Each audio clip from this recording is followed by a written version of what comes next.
Hello everyone. So in relation to staying kind, I just realized that we tend to forget something that's very important.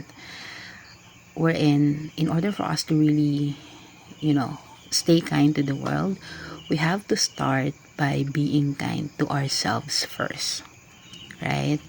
Because let's be real, hindi siya madali, especially when life gets tough.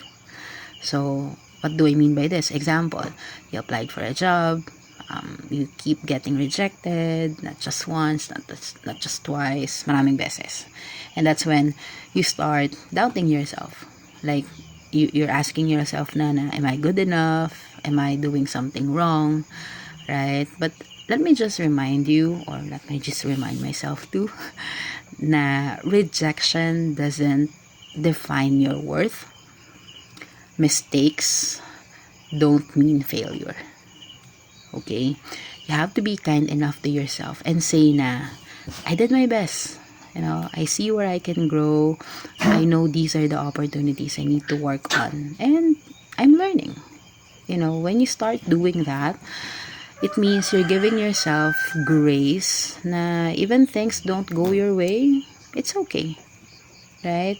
So that you're not gonna be too hard on yourself, and if ever you're gonna experience that, which is normal, just pause and remember that kindness starts within.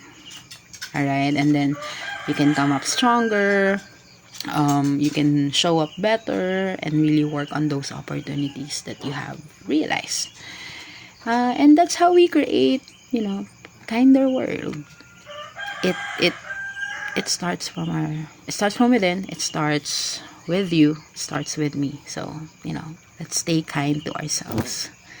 Thank you and have a great day.